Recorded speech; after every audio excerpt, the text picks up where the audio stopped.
जय हिंद मेरे प्यारे साथियों, कैसे हैं आप सभी। आई होप कि आप लोग बहुत अच्छे होंगे और अपनी तैयारी अच्छे से कर रहे होंगे।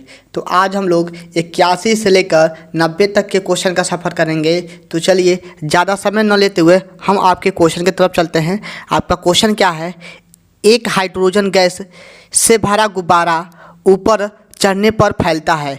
यानी कि इसके कहानी का मतलब यह है कि हाइड्रोजन गैस से कोई गुब्बारा, ठीक है, गुब्बारा को भर दिया जाता है। हाइड्रोजन गैस से गुब्बारा को भर दिया जाता है तो हम लोग क्या करते हैं, उसको छोड़ देते हैं। क्या करते हैं? उसको छोड़ते हैं आसमान में, ठीक है। तो वह ऊपर जाकर मतलब ऊपर जाने लगता है। क्या होता है? वह ऊपर जाने लगता है जहाँ तक अधिक ऊंचाई तक फट जाता है, ठीक है। यहाँ तक कि, ठीक है, सॉरी, दिया है क्या है, यहाँ तक कि अधिक ऊंचाई पर फट जाता है। यानी कि वह जो गुब्बारा होता है वायुमंडल में अधिक ऊंचाई पर जाता है तो फट जाता है। तो इसका कारण क्यों है, क्यों फट जाता है? तो इसका कारण यही है कि वायुमंडल में, ठीक है, वायुमंडल के सबसे ऊपरी परत में हवा नहीं पाया जाता है। जहाँ तक हवा रहता है वहाँ तक वो आपका जो गुब्बारा है वो गुब्बारा उड़ता है, ठीक है। गुब्बारा उड़ता है, गुब्बारा उड़ता है कहाँ तक? जहाँ तक हवा रहता है। लेकिन जहाँ पर हवा समाप्त हो जाता है वहाँ पर गुब्बारा जाकर क्या होता है, फट जाता है। तो इसका ऑप्शन क्या है? इसका द्रव्यमान बढ़ जाता है, ताप बढ़ जाता है, वायुमंडलीय गैस का दाब कम हो जाता है और वायुमंडलीय गैस का दाब अधिक हो जाता है। तो इसका ऑप्शन कौन सा होगा? तो आपका ऑप्शन नंबर होगा, तो आपका ऑप्शन नंबर कौन सा होगा? ऑप्शन नंबर होगा डी, वायुमंडलीय गैस का दाब जो होता है अधिक होता है, ठीक है। वायुमंडलीय गैस का जो दाब होता है अधिक होता है।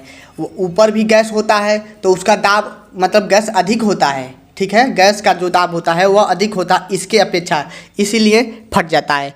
चलिए अब हम लोग 82 नंबर क्वेश्चन की तरफ चलते हैं। आपका 82 नंबर क्वेश्चन क्या कह रहा है? 82 नंबर क्वेश्चन कहता है किसी द्रव में डूबी, ठीक है, कोई वस्तु अपने भार से हल्की प्रतीत होती है, इसका कारण क्या है? यह आपका गलत दिया है, ठीक है। यह होगा कारण क्या है?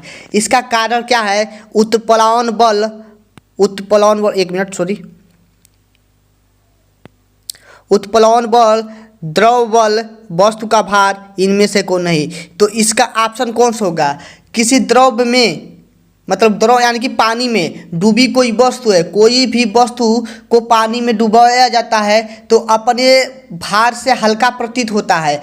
मान लेते हैं बाबू कि आप लोग लकड़ी के गुट्ठे को उठा रहे हैं, ठीक है। यह मान लेते हैं लकड़ी है, ठीक है। यह क्या है? लकड़ी है। लकड़ी को हम लोग क्या करते हैं? पानी में, ठीक है, यह सब क्या है? जल है। इस पानी में छोड़ देते हैं तो लकड़ी का जो भार होता है हल्का हो जाता है। यह आप लोग प्रैक्टिकल कर सकते हैं और आपके दैनिक जीवन में यह काम हो चुका भी है, आप लोग किए भी होंगे, ठीक है। मोटा सा लकड़ी यदि हम पानी में डाल देते हैं तो वह तैरने लगता है, यानी कि वह जितना भार होता है उससे हल्का हो जाता है, आप लोग जानते हैं। तो इसका ऑप्शन कौन सा होगा? आई होप कि आप लोग 82 नंबर क्वेश्चन को अच्छे से समझे होंगे। एक बार और समझाने का कोशिश करते हैं कि क्या है आपका। मान लेते हैं यह लकड़ी है। इस लकड़ी को हम लोग क्या किए हैं? पानी में, ठीक है, पानी में छोड़ देंगे, ठीक है। पानी में छोड़ देंगे तो आपका क्या होगा? जब पानी में छोड़ेंगे तो लकड़ी का जो भार होगा, वास्तविक भार, ठीक है, पानी में डालने से वह हल्का हो जाएगा। क्या हो जाएगा? पानी में डालने पर वह हल्का हो जाएगा, ठीक है। आगे चलते हैं। तो इसका ऑप्शन 82 का ऑप्शन कौन सा होगा? 82 का आपका ऑप्शन नंबर कौन सा होगा? बोलिए। आपका होगा ऑप्शन नंबर ए, ठीक है। उत्प्लवन बल, उत्प्लवन बल के कारण होता है, ठीक है, उत्प्लवन बल के कारण। चलिए अब हम लोग 83 नंबर क्वेश्चन की तरफ चलते हैं। आपका 83 नंबर क्वेश्चन क्या कहता है, एक बार देख लेते हैं। दिया है किसी वस्तु के द्रव में तैरने के लिए आवश्यक है कि वस्तु का भार हटाए गए द्रव का भार से अधिक होगा, से कम होगा, के बराबर होगा, इनमें से कोई नहीं। तो यह आपका ऑप्शन नंबर कौन सा होगा? ऑप्शन नंबर सी राइट होगा। 83 का आपका ऑप्शन नंबर सी राइट होगा। कहने का मतलब यह है इस प्रश्न का, वस्तु के द्रव, ठीक है, यानी कि कोई मान लेते हैं कोई वस्तु है, ठीक है, कोई पदार्थ है, उसको हम लोग पानी में तैरा रहे हैं। तैरने के लिए आवश्यक है, मतलब तैरने के लिए आवश्यक है कि वस्तु का भार, मान लेते हैं वस्तु का भार, मान लेते हैं यह मेरा क्या है, लकड़ी है, इसी से समझते हैं यह मेरा क्या है, लकड़ी है। लकड़ी का भार, मान लेते हैं इसका भार 10 kg का है, ठीक है, इसका भार कितना kg का है, 10 kg का है। लकड़ी का भार हटाए गए द्रव यानी कि पानी का भार के बराबर होगा, तभी वह लकड़ी तैरेगा, नहीं तो डूब जाएगा। आप लोग समझ गए होंगे। मान लेते हैं 10 kg का यह लकड़ी है, तो 10 kg पानी को हटाएगा, ठीक है, 10 kg पानी को हटाएगा ताकि बराबर हो जाए और लकड़ी आसानी से तैरने लगे, डूबे नहीं, ठीक है। आप लोग एक उदाहरण और लेते हैं। आप लोग अनुभव किए होंगे कि यह मान लेते हैं तालाब है, क्या है, तालाब है, इस तालाब में क्या है, पानी है, यह सब क्या है, पानी है, ठीक है, सपोज कीजिए कि यह सब पानी है, ठीक है। इसमें हम लोग क्या करते हैं कि कील को डालते हैं, ठीक है, कील को डालते हैं, तो कील क्यों जाकर डूब जाता है, क्योंकि कील का जो भार है हटाया गया भार के बराबर नहीं होता है, जितना उतना पानी नहीं हटा पाता है, इसलिए क्या होता है, कील डूब जाता है। आई होप कि आपको 83 नंबर क्वेश्चन अच्छे से समझ में आया होगा। बाबू नहीं समझ में आएगा तो बोल दीजिएगा, ठीक है। प्रत्येक क्वेश्चन को अब अच्छे से समझाएंगे। देखिए, एक स्टूडेंट ने कमेंट किया था कि सर क्या आप क्वेश्चन समझा नहीं रहे हैं, तो ठीक है, आप कमेंट किए हैं तभी हमें लगा है कि हाँ, हमारे समझाने में कहीं ना कहीं त्रुटि है, उस त्रुटि को दूर किया जाए। तो अब कोई त्रुटि होगा तो ज़रूर बोलिएगा। आप लोग कोई भी जितना भी कमियां हैं उस कमियां को बताएंगे तो हम दूर करने का कोशिश करेंगे, ठीक है। चलिए, तालाब में तैरती नाव में बहुत बड़ा सॉरी, हरा नहीं है, यह गलत हो गया है, ठीक है, यह गलत है, बड़ा रहेगा। बड़ा पत्थर रखा गया है, एक मिनट, पत्थर रखा गया है, ठीक है। यदि पत्थर को नाव में से उतारकर तालाब में गिरा दिया जाए तो तालाब में जल का तल ऊपर उठ जाएगा, नीचे गिर जाएगा, वही रहेगा, इनमें से कोई नहीं। बातों को ध्यान से समझिएगा। चलिए, अब हम क्या करते हैं, एक तालाब बनाते हैं, ठीक है, एक तालाब बनाते हैं। यह मेरा हो गया तालाब, बातों को ध्यान समझिएगा। यह मेरा हो गया तालाब और यह मेरा हो गया क्या, नाव, ठीक है, यह मेरा हो गया नाव, यह मेरा नाव है, ठीक है। आई होप कि आप लोग समझ रहे होंगे। यहाँ पर कोई व्यक्ति बैठा हुआ है और यह मेरा क्या है, पत्थर है, यह सब पत्थर रखा गया है, यहाँ पे यह सब पत्थर रखा गया है, ठीक है, यह सब पत्थर रखा गया है। तो कह क्या रहा है, तालाब में तैरती नाव में बहुत बड़ा पत्थर रखा है, यदि पत्थर को नाव में से उतारकर तालाब में गिरा दिया जाए तो तालाब में जल का तल जो होगा क्या होगा।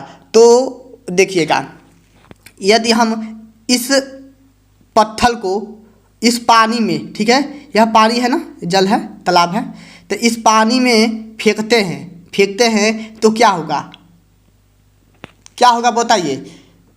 मान लेते हैं कि यह सब नीचे आ गया, यहाँ पर आ गया, जो पत्थर था यहाँ पर आ गया, तो पत्थर को क्या किए हैं, पानी में फेंके हैं। तो पानी में फेंके हैं तो पानी का जो स्तर होगा कहाँ जाएगा, ऊपर उठेगा कि नीचे गिर जाएगा कि वही रहेगा, बताइए।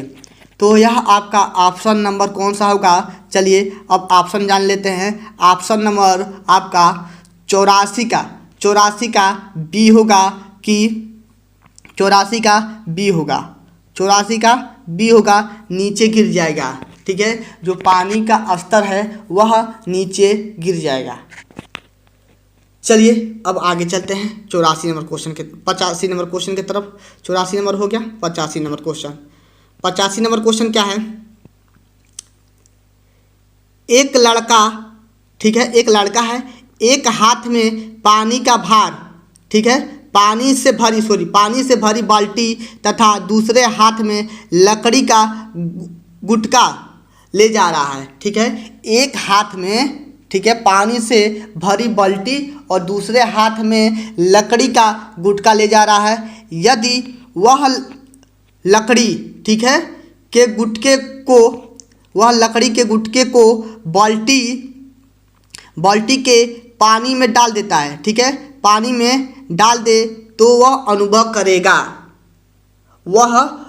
करेगा। यानी कि कहने का मतलब यह है कि मान लेते हैं कि एक व्यक्ति है, ठीक है, यह कोई व्यक्ति है, उसके एक हाथ में बाल्टी है और एक हाथ में क्या है, लकड़ी का गुटका है। वह लकड़ी के गुटके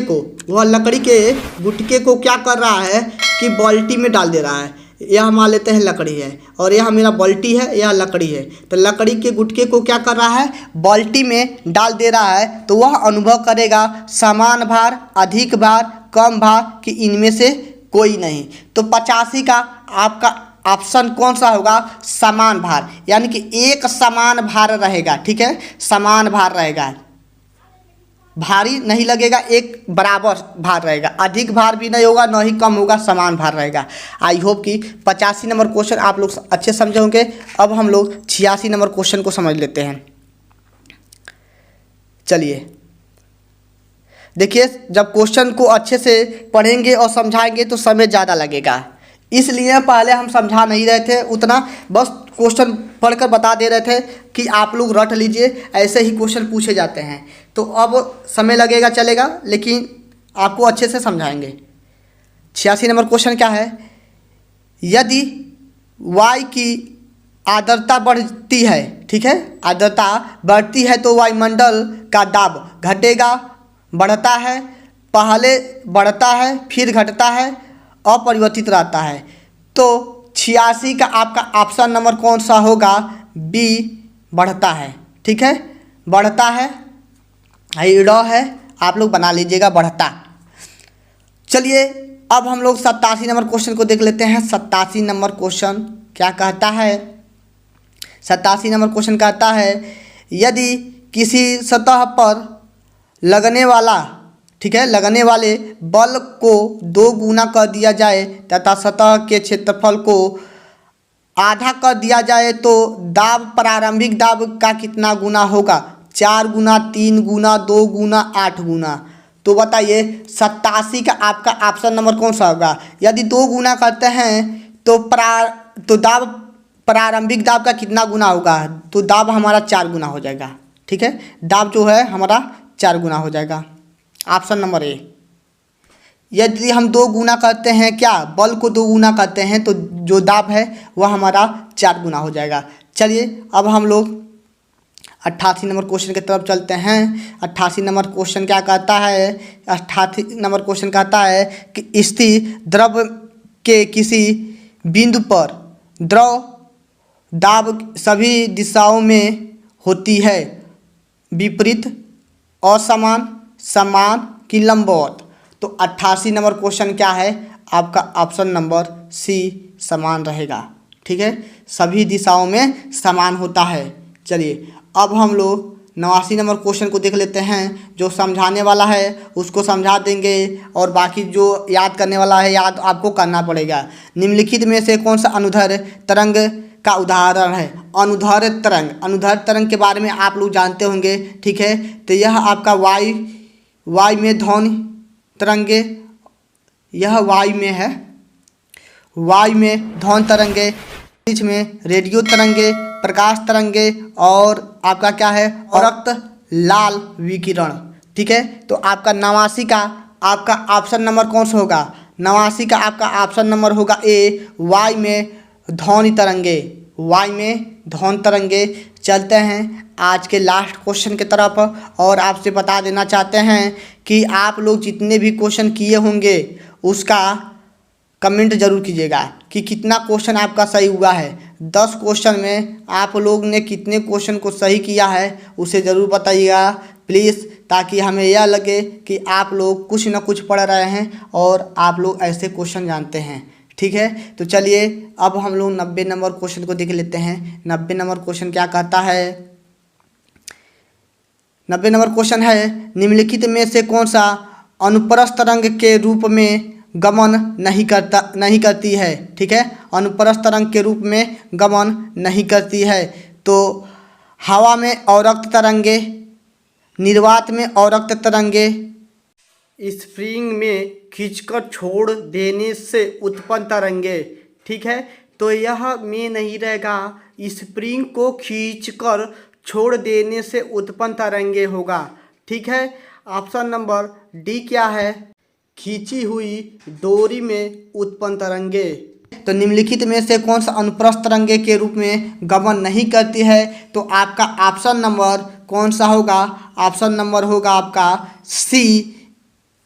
ऑप्शन नंबर सी, स्प्रिंग में खींचकर, स्प्रिंग को रहेगा, में नहीं रहेगा, स्प्रिंग को खींचकर छोड़ देने से उत्पन्न तरंगे। आई होप कि आपको 90 तक के क्वेश्चन को अच्छे से समझ में आ गया होगा। तो आज हम मात्र 10 ही क्वेश्चन को पढ़े हैं। यदि वीडियो पसंद आया हो तो लाइक और शेयर सब्सक्राइब जरूर कीजिएगा। ठीक है, हम शुरू में नहीं बोलते हैं लाइक कीजिए, न शेयर कीजिए, ना सब्सक्राइब कीजिए। हाँ, लास्ट में ज़रूर बोलेंगे यदि वीडियो पसंद आया हो, दिल पर लगा हो, दिल को छू लिया हो, यदि हमारे समझाने का तरीका यदि समझ में आ रहा हो तो प्लीज़ आपसे रिक्वेस्ट है कि सब्सक्राइब कर दीजिएगा, ताकि आपके सब्सक्राइब और कमेंट करने से ही हमें मोटिवेट मिलता है और ठोस कंसेप्ट क्लियर के साथ आपको अधिक से अधिक वीडियो देने का प्रयास करते हैं। तो चलिए आज के लिए बस इतना ही। ओके बाय, जय हिंद दोस्तों।